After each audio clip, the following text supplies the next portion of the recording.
क्या, यानी कि क्लास 10 का अध्याय वास्तविक संख्या, जिसे इंग्लिश में कहते हैं रियल नंबर, एक्सरसाइज 1, यानी कि अध्याय 1, ये चैप्टर 1 है। तो इंट्रोडक्शन के बारे में पढ़ने से पहले कुछ इंट्रोडक्शन हम जानते हैं कि आखिर रियल नंबर वास्तविक संख्या होता क्या, वास्तविक संख्या होता क्या है। तो दोस्त बताऊं कि मेनली रूप से सिंपल रूप में आपको बताऊं कि वास्तविक संख्या क्या होती है।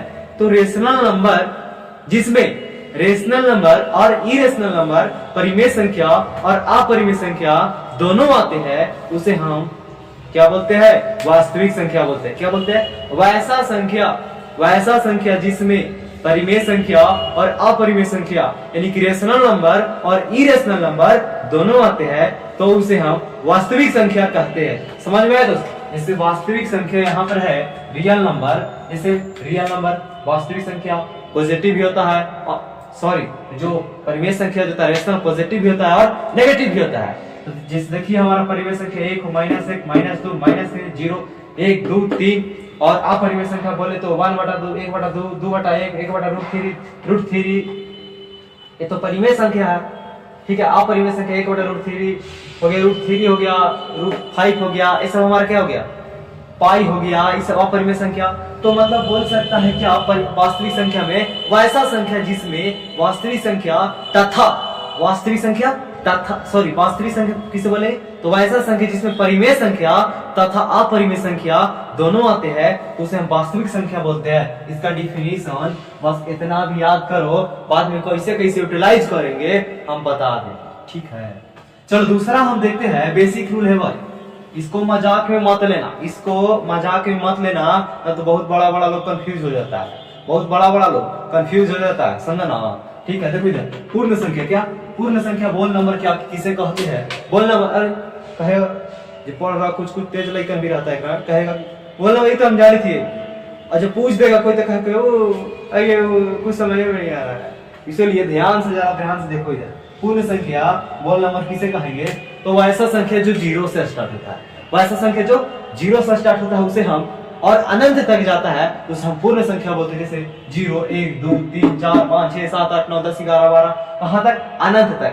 एक मतलब जैसे देर है ओकरा बोलते हैं इन्फिनिटी, और इन्फिनिटी का मतलब होता अनंत। समझ में आया दोस्त, अरे समझ में आया ना, हाँ ठीक है। देखिए अब जानते हैं कि प्राकृत संख्या किसे कहते हैं, क्या प्राकृत संख्या किसे कहते हैं, नेचुरल नंबर किसे कहते हैं, तो ध्यान से सुनना, नेचुरल नंबर किसे कहते हैं, तो वैसा संख्या, क्या वैसा संख्या जो 1 से स्टार्टिंग हो और अनंत तक जाता हो, तो उसे हम क्या बोलते हैं, नेचुरल नंबर बोलते हैं। जैसे ध्यान से देखना, यहाँ 1, 2, 3, 4, 5, 6, 7, 8, 9, 10 डॉट डैश डैश दे रहे हैं, यहाँ कहाँ तक, इन्फिनिटी तक। कहाँ तक रे बाबू, इन्फिनिटी तक। अरे वीडियो में बोला रहो, एकदम समझ में फुल आएगा, गारंटी हमारा। ठीक है, ध्यान से देखो। अब हम देखते हैं क्या, परिमेय संख्या। क्या देखते हैं दोस्त, परिमेय संख्या यानी कि रेशनल नंबर की, बहुत बक रहे थे कि रेशनल नंबर और इरेशनल नंबर को ही वास्तविक संख्या बोलते हैं, तो रेशनल नंबर क्या होता है, वास्तविक संख्या क्या होता है, कंफ्यूजन था ना, अरे कंफ्यूजन था ना। अब ध्यान से देखो, उस कंफ्यूजन को हम दूर करेंगे। कैसे दूर करेंगे, तो परिमेय संख्या किसे कहते हैं, तो ध्यान से सुनेगा, वैसा संख्या, क्या वैसा संख्या जिसे p/q के रूप में लिखा जाता है, वैसा संख्या जिसे p/q के रूप में लिखा जाता है, उसे परिमेय संख्या कहते हैं। Any number right in the form of p/q that is called rational number, यानी कि वैसा संख्या जिसे p/q के रूप में लिखा जा सके, उसे हम क्या बोलेंगे, परिमेय संख्या बोलेंगे। जहां q is equal to not 0, जहां q बराबर कभी भी 0 नहीं होना चाहिए। ठीक है, ध्यान रखना बाबू, जहां हमेशा ध्यान रखना, ऑब्जेक्टिव में पूछता है कि क्या q बराबर 0 परिमेय संख्या में हो सकता है, हाँ या नहीं, तो तुम बताओ। हम बताया कि क्या नहीं, तो हम वही मार रहा नहीं। ठीक है, ध्यान से, जैसा इसका जो है परिमेय संख्या की एग्जांपल 2/1 हो गया, 3/1 हो गया, 4/1 हो गया, 5/3 हो गया, अरे कितना हो ले लो, बटा में 5/2 हो गया, 4/6 हो गया, 8/4 हो गया, etc कर दो। बहुत मनी एग्जांपल है। ठीक है, अपने से लेते रहना बाद में। अब देखते हैं हम, जैसे यहाँ पर एक पॉइंट है प्लस पॉइंट, क्या कि परिमेय संख्या जो है, जो रेशनल नंबर है, वो धनात्मक भी हो सकता है और ऋणात्मक भी हो सकता है, पॉजिटिव भी हो सकता है और नेगेटिव भी हो सकता है। क्या हो सकता है, पॉजिटिव भी हो सकता है और नेगेटिव भी हो सकता है। और समझ में आ रहा है, पॉजिटिव भी हो सकता है, धनात्मक भी हो सकता है तथा ऋणात्मक भी हो सकता है। धनात्मक भी हो सकता है और ऋणात्मक भी हो सकता है। याद रखना रे बाबू, याद रखना, बहुत पूछा जाता है कि क्या रेशनल नंबर परिमेय संख्या धनात्मक होता है कि ऋणात्मक होता है। ऑप्शन देने रहेगा धनात्मक। जिससे ऐसे क्वेश्चन पूछेगा, परिमेय संख्या इनमें से क्या है, धनात्मक ऋणात्मक दोनों, इनमें से कोई नहीं। अरे धुरंधरा, कोई कोई नहीं पढ़ ले रहेगा तो कंफ्यूजन कर जाएगा, कहे कि चल हम 1/2 देख लिए पॉजिटिव है और ये धनात्मक के मार देगा, आ जाएगा। तो कंफ्यूज नहीं होना है, धनात्मक भी होता है ऋणात्मक भी होता है, ठीक ना। चलो ठीक है। तो आप जानते हैं कि अपरिमेय संख्या की क्या, अपरिमेय संख्या क्या कहा। अरे अपरिमेय संख्या किसे कहते हैं, इरेशनल नंबर, ठीक है। ध्यान से जरा देखो, देखो यहाँ अपरिमेय संख्या यानी वैसा संख्या, क्या वैसा संख्या जिसे p बाई क्यू के रूप में नहीं लिखा जा सके। क्या वैसा संख्या जिसे p बाई क्यू के रूप में नहीं लिखा जा सके। देखो यहाँ से, वैसा संख्या जिसे p बाई क्यू के रूप में नहीं लिखा जा सके उसे इरेशनल नंबर यानी अपरिमेय संख्या कहते हैं। जहां q is equal to not 0, यहाँ पर भी q बराबर 0 नहीं होना चाहिए। समझ में आया।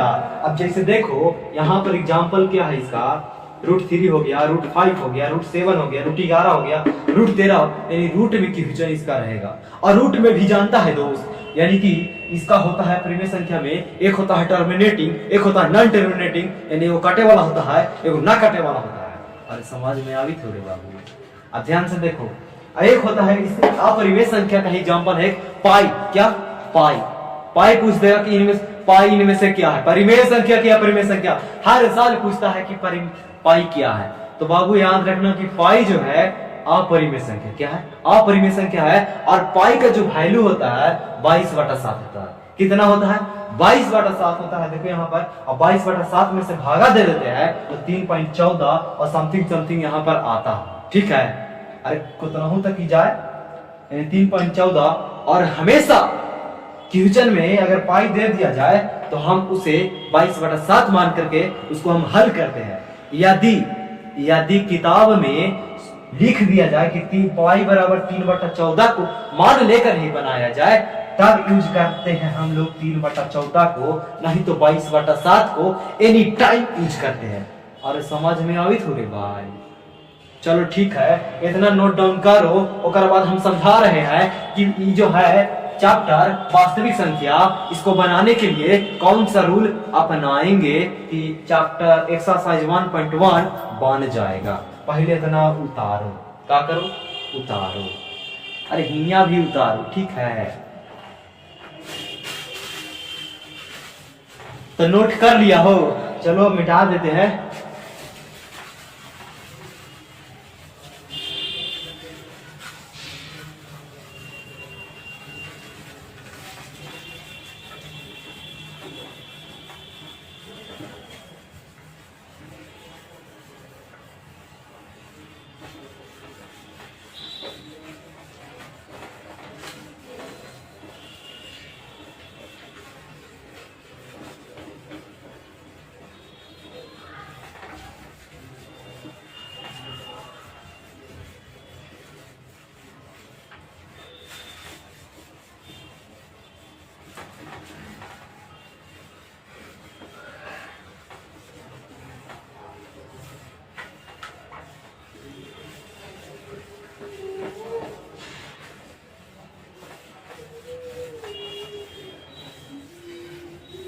देख रहा है ना भाई कितना मेहनत करे पड़ रहा है।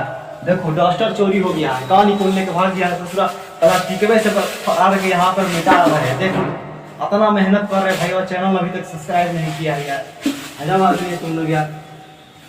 कहेगा कुछ की डस्टर नहीं है जिनसे मिटा रहे हैं। तो ध्यान से सुनो भाई, उन लोग को बोलना चाहते हैं, अरे भैया हम बिहारी है। कौन है, बिहारी है। और जब कोई चीज नहीं न रहती है, कि जब कोई चीज नहीं न रहती है तो बिहार के लहिकन और बिहार के लोग कैसे कौन चीज को कैसे मेंटेन करना है उसको बहुत अच्छा तरीका से जानते हैं। तो बस वही थोड़ा सा टेक्निक लगा दिए, ठीक है। अब ध्यान से देखिए, एक रूल है इसका, यूक्लिड डिवीजन एल्गोरिथम। क्या है रूल, ध्यान से तुम सुनिएगा। यूक्लिड डिवीजन एल्गोरिथम का है, यूक्लिड डिवीजन एल्गोरिथम इसी कहते हैं यूक्लिड विभाजन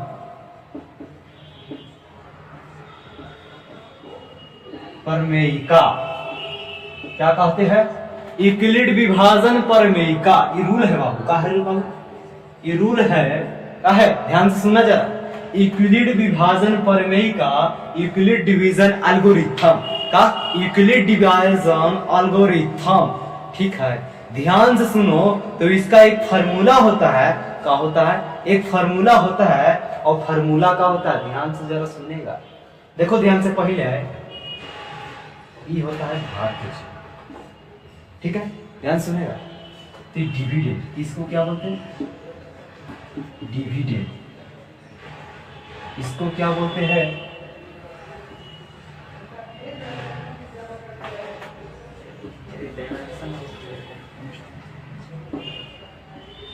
डिवाइजर। क्या बोलते हैं? डिवाइजर। इसको क्या बोलते हैं? क्वेश्चन। और जो यहाँ जो बचता है उसको क्या बोलते हैं? रिमाइंडर। क्या बोलते हैं? रिमाइंडर। और इसी को हिंदी में कहते हैं भाज्य। क्या कहते हैं? भाज्य कहते हैं। क्या कहते हैं दोस्त? भाज्य कहते हैं। अब इसको कहते हैं भाजक। क्या कहते हैं? भाजक। क्लास 6 में आपने पढ़ा होगा, क्लास 6 में आपने पढ़ा होगा भाज्य बराबर का होता है। आज उसी का उपयोग क्लास 10th में हो रहा है। ध्यान से सुनिएगा। इसको कहते हैं शेषफल। क्या कहते हैं? शेषफल। और इसको कहते हैं, क्या कहते हैं रे बाबू? भागफल। क्या कहते हैं? भागफल। भागफल। बचपन में गुरुजी सिखाइला थू हो, का सिखाइला थू हो कि बाबू रे भाग को ना हम कैसे, अगर ये सही है उसको पहचाने के लिए एक रूल बताए हैं तुमको। क्या बताए हैं? तो बताए हैं कि ये वाला जो भागवा में से ना ई तो की गुना कर दिया, एकरा जोड़ दिए, अगर सही आ गलो ना तो तोर बनावल सही हो। ध्यान से कैसे देखो यहाँ पे। तो भाज्य बराबर बताए थे क्या? ध्यान सुनो। तो फॉर्मूला यहाँ से बन के क्या कि भाज्य बराबर भाजक गुने, क्या? भाजक गुने, भाजक गुने भागफल का, भाजक गुने भागफल और प्लस शेषफल। भाजक गुने भागफल प्लस शेषफल का। अब यहाँ से एक सवाल, यहाँ से एक फॉर्मूला निकल के आता है कि भाज्य बराबर का होता है। तो भाज्य बराबर होता है भाज्य बराबर भाजक गुने भागफल प्लस शेषफल। भाज्य बराबर फॉर्मूला भाजक गुने भागफल प्लस शेषफल, यानी कि इस तरह से भाग रहता है, और भाग में यहाँ पर सबसे ये जो रहता है बड़ा वाला रहता है, और यहाँ जो रहता है सबसे छोटा वाला रहता है। ध्यान से सुनो, क्या बता रहे हैं? यहाँ जो रहता है बड़ा वाला रहता है, और यहाँ जो रहता है छोटा वाला रहता है। क्या वाला रहता है? छोटा वाला रहता है। यानी कि इसको बोलते हैं भाज्य, बोलते हैं डिविडेंड। क्या बोलते हैं बाबू? डिविडेंड। अब इसको यानी कि भाज्य बोलते हैं, इसको बोलते हैं डिवाइजर यानी कि भाजक, और इसी को बोलते हैं, इसी को क्वोशिएंट यानी कि भागफल। अब इसी को बोलते हैं जो नीचवा वाला बच जाता है उसको कहते हैं भाग, शेषफल। क्या कहते हैं? शेषफल। ठीक है, और समझ में आया? यहाँ पर जो लिखाएगा बड़ा वाला लिखाएगा, बड़ा वाला नंबर, बड़ा वाला संख्या लिखाएगा, और यहाँ पर जो लिखाएगा वो छोटा वाला संख्या लिखाएगा। कौन वाला संख्या लिखाएगा? अरे छोटा वाला संख्या लिखाएगा। अरे समझ में आ रहा है ना रे बबुआ? नहीं समझ में आएगा तो बोल देना, हम तोरा लेगी ना हमेशा। हट हटाओ सब, देखो ध्यान से। अब ध्यान से देखो यहाँ पर। तो यहाँ पर फॉर्मूला निकल के आया कि भाज्य बराबर भाजक गुने भागफल प्लस शेषफल। यदि ये वाला याद कर लेता है तो कहते हैं बाबू की एकदम खत्म। चैप्टर बी वाला जो है 1.1 के एक्सरसाइज के बहुत बड़ी क्वेश्चन खत्म, बस इसी पर आधारित है। तो भाई नोट करो, और हम चलते हैं अभी एक्सरसाइज 1.1 के तरफ। तो नोट करो जल्दी जल्दी। तो चलो ध्यान से देखो। अब हम देखते हैं एक्सरसाइज कितना, एक्सरसाइज 1.1। एक्सरसाइज देखो ही ध्यान से, प्रश्नावली 1.1। अब उसी का क्या है? Question number 1। ठीक है, अरे क्वेश्चन नंबर 1। तो क्वेश्चन नंबर 1 में कहता क्या है कि निम्नलिखित संख्याओं का निम्नलिखित संख्याओं का एचसीएफ ज्ञात करने के लिए, निम्नलिखित संख्याओं का एचसीएफ ज्ञात करने के लिए, निकालने के लिए यूक्लिड विभाजन एल्गोरिथम यानी यूक्लिड विभाजन प्रमेयिका का प्रयोग करें। किसका प्रयोग करें? यूक्लिड विभाजन प्रमेयिका का प्रयोग करें। ठीक है, ध्यान से सुनो जरा, ध्यान से, अरे ध्यान से एकदम, कुछ सुनने का होगा ना, सुनेगा, देखो ध्यान से सुनेगा। किसी के बाद नहीं किसी से गिला नहीं, नसीब में नहीं था जो हमको मिला नहीं। कहो तो नहीं, नसीब है ना, ध्यान से देखो इधर। अब देखते हैं हम क्या 135 और 225 में इसका एचसीएफ निकालेंगे यूक्लिड विभाजन प्रमेयिका से। तो हम उसका फार्मूला पढ़े थे कि भाज्य बराबर क्या होता है, तो भाज्य बराबर होता है भाजक गुने भागफल प्लस शेषफल। ध्यान से देखो, इसको बनाएंगे कैसे। और बोले थे कौन वाला कि जो भाज होता है सबसे बड़का होता है, भाजक होता है छोटका। तो भाज एकरा में बड़का कौन है रे? 225 है ना रे। ध्यान से देखो, 225 के लिख देते हैं, लिख दिए, और 225 के लिख दिए ना। देखो ध्यान से, भाग किसमें दे? 135 दे, किसमें? 225 में। काहे दे? बड़का है, का है? छोटका है। समझ में आ रहा है? भाज हो गया, अभी का हो गया? भाजक हो गया। अब हम जानते हैं, चलो भाग दो, देखो ध्यान से देखो, 3 हो गया, 1 हो गया, एक बार में लगाएंगे 135, घटाओ रे, घटाएंगे 5 में 5 के 0, 10 तो 12, 12 में 3 गया, 9 हो गया, 1 में से के 0 खास अपन ओकरा बोलता है इंडिया में हमने 5 लिए थे, एक घटा दो, 90 आया। कितना आया? 90 आया। अब देखो भाई, फिर 90 से डिवाइड करो कितना में? 135 में। एक बार में लगेगा, लगाओ, 90 लगेगा, कितना बचा? तो 5 बचा इधर, 10 3 13, 13 से 9 गया, 4, एक हाथ से अगला वाला से लिए थे 5, ले घटा दो उसको, कितना बचा? 45। कितना बचा? 45। अब एक आओ, चलो भाई एक बार फिर से 45 में कितना से? 90 से। तो 45 दूना 90, कट गया रे, सीएफ निकल गया ना। इस ध्यान से देखो आप, तो 225 भाजक, भाज बराबर फार्मूला का लिखा है कि भाज बराबर भाजक गुणे क्या? भाजक गुणे भागफल और प्लस शेषफल, प्लस शेषफल। यही था ना रे? अरे यही था ना। तो हमारा भाज्य कौन था यहाँ पर? 225 बराबर भाजक कौन हो गया? 135। फिर तो कौन हो गया रे? 135 गुने 1 और प्लस शेषफल 90। इतना देखेगा, इतना जोड़ जाड़ गुना करेगा तो 225 आवेगा। अब देखते हैं दूसरा का 135, कितना? 135। 135 में अब क्या करेंगे? 90 में से गुना करेंगे। क्या करेंगे रे? 90 में से गुना करेंगे और प्लस 45 को जोड़ देंगे, प्लस 45 को जोड़ देंगे। जोड़ दिए? अरे जोड़ दिए ना। अब ध्यान से देखो क्या करेंगे, 45 में अब 90 है, ठीक है, भाज्य 90 है, तो भाज्य 145 गुना 2 और प्लस 0। यानी सीएफ निकालने के लिए जब तक शेषफल 0 ना आ जाए, कि जब तक शेषफल 0 ना आ जाए तब तक भागा देते रहो।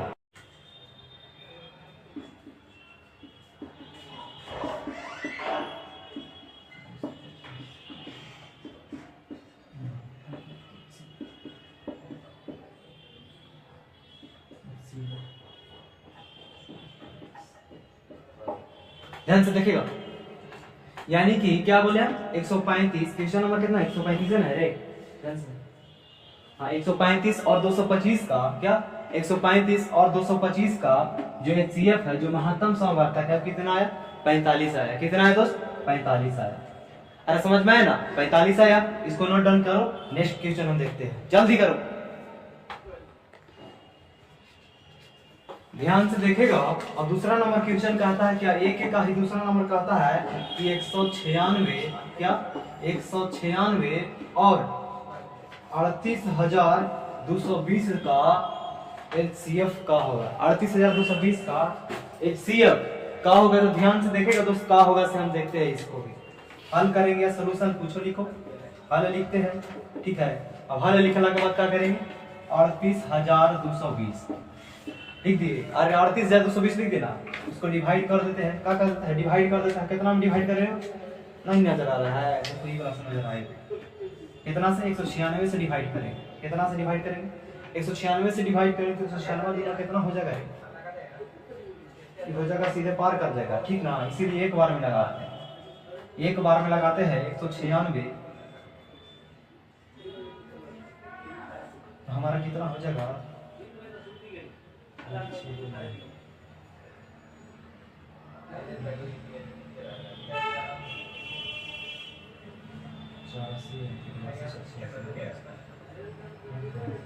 186 कितना बचता है 186। अब 186 फिर कितना आ गया 2, कितना आ गया 2 आ गया, यानी कि 1862 हो गया। अब 1862 आ गया, ठीक। अब इसको क्या करेंगे, तो हम इसे 96 बार में देखते हैं कितना बार गुना है, तो यहाँ पर गुना हम कर दिए पहले ही। 196 से 9 बार में गुना करेंगे तो 1764 आएगा, कितना आएगा, तो 9 बार में हम यदि डिवाइड करते हैं तो 1764 आता है। घटा देते हैं इसको, 10 में से 2 आ गया 12, 8, 6 0 हो गया हमारा, 9 से 15 9 8 0 0, यानी कि इसको जो है यहाँ पर 98 आया, कितना आया 98 आया। और 98 के बाद कितना बच गया दोस्त, अब जो बच गया है यहाँ पर 0 बच गया, कितना अब बन गया कितना 982। अब देखते हैं 982 का 196 से करता है 196 पचे 625 को 0 हाथ में 3 48 48 यानी कि 982 5 बार में क्या होता है कट जाता है, क्या करता है 105 बार में, यानी कि कट जाता है 982 कट गया पूरा तरीका से कट गया, तो यानी कि इसका एचसीएफ कितना होगा, तो लिखेंगे हम 38220 बराबर 196 गुना 195 प्लस क्या 196 गुने 195 प्लस 0, यानी इसका जो एचसीएफ होगा 196 हो जाएगा। लिखेंगे क्या, यानी कि 196 और 38220 का HCF 196 है, क्या लिखेंगे 196 और 38220 का HCF 196 है।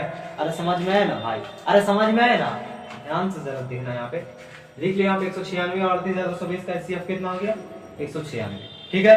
अरे क्लियर है ना, चलो ध्यान से, एक लास्ट क्वेश्चन है, जल्दी नोट करो इसको। चलो ध्यान से देखिएगा, क्वेश्चन नंबर तीसरा कहता है, तीसरा कहता है कि 867 और 255 का एचसीएफ निकाले, तो निकाल देना, अरे निकाल देना, ध्यान से जरा देखो यहाँ पर, तो क्या लिखना है, सबसे पहले लिखेंगे 867, उसके बाद ध्यान से देखो इधर 867 और बड़का वाला छोटका वाला, बड़का वाला भाज छोटका वाला भाजक, ठीक है, ध्यान से सुनेगा। तो लगाएंगे कितना बार में लगाए हो, पार कर जाएगा, इसीलिए 3 बार में देखते हैं। 255 में 3 से गुना करेगा तो कितना आएगा, ध्यान से जब देखो 255 में 3 से गुना किए 5 3 15 के 5 हाथ में 5 3 15 1 16 हाथ में 2 3 6 7 765 कितना 765 छोटा है, एक बार में लगा दिए 765, घटा दो रे बाबू, 7 में से 5 गया था तो हमरा घटावे ना हो, जरा ध्यान से देखिए गलती हो जाए तो फिर 7 में से 5 गया था 2, 6 में 6 गया 0, 8 में 7 गया था 1, कितना आया 102 आया। अब ध्यान से नहीं काटा, अब ध्यान से क्या करेंगे हम कि जो बड़का वाला है अब वो हो जाएगा का भाज्य हो जाएगा, छोटका वाला कब हो जाएगा भाजक, ठीक है। 91 102 दूना 102 दूना कितना हुआ है 204, कितना हुआ है 204, घटाओगा इसका 51 में 4 घटाएगा तो कितना होगा 55 में 4 51 हो जाएगा, 0 हो जाएगा, यानी 51 आएगा, कितना आएगा 51 आएगा। अब हो जाएगा ये का हो जाएगा भाजक हो जाएगा, ये हो जाएगा भाग, अरे बोलना ये भाज हो जाएगा, ये हो जाएगा भाजक, समझ में आ रहा है ना, देखो ध्यान से, ये हो जाएगा यहाँ पर 51 और यहाँ हो जाएगा 102, और काट देते हैं कई बार में 51 दूना कितना होता है 51 दूना 102, 51 दूना 102 कट गया, यहाँ पर अब लिखेंगे क्या कि 867 बराबर का 867 बराबर 255 गुने 1 प्लस 102 लिख दिया इसे ना। अरे कोई दिक्कत, अरे कोई दिक्कत ना, ध्यान से देखो यार, हम लिखेंगे क्या कि 255 बराबर 102 गुना 2 प्लस 51, अब लिखेंगे तीसरा का हम कि 102 बराबर 51 गुना 2 प्लस 0, यानी जब तक 0 ना तब तक एचसीएफ ना, ठीक है। अब लिखेंगे हम का कि 867 का 867 और 255 का 55 का HCF का HCF 51 है, 51 है। यही आंसर हो जाएगा रे बाबू, यही आंसर हो जाएगा। क्या हो जाएगा आंसर? नोट डाउन करो। और समझ में आ रहा है ना? हर साल बोर्ड में 2 नंबर में पूछता है। कितना नंबर में पूछता है? 2 नंबर में, और ऑब्जेक्टिवों में डालता है। कहाँ में डालता है? ऑब्जेक्टिवों में डालता है। इसलिए कहते हैं बहुत हल्का क्वेश्चन भी है और बहुत ही इंपॉर्टेंट क्वेश्चन भी है। ध्यान से जरा इसको सीखना, और नहीं तो हवा में चल जाएगा। ठीक है, नोट डाउन करो। नेक्स्ट वीडियो में हम लाएंगे क्वेश्चन नंबर 2, 3, 4, 5। ठीक है, तो आज था रियल नंबर यानी वास्तविक संख्या का पार्ट 1, जिसमें हमने देखा इसके इंट्रोडक्शन के बारे में देखा और एक्सरसाइज को भी धर के मोड़ तो मोड़ दिया। ठीक ना? यानी कि क्या किए? हल किए। कितना तक? एक क्वेश्चन नंबर 1 का 3 क्वेश्चन था, तीनों के समेट दिए। ठीक है, तो चलते हैं, बाय। और हाँ, अभी तक हमारे चैनल को सब्सक्राइब नहीं किए तो प्लीज सब्सक्राइब कर लीजिए, और हाँ बेल के नंबर दबा दीजिए ई वाला से। समझ में आ रहा है ना? चलो ठीक है, बाय। कैसा लग रहा है?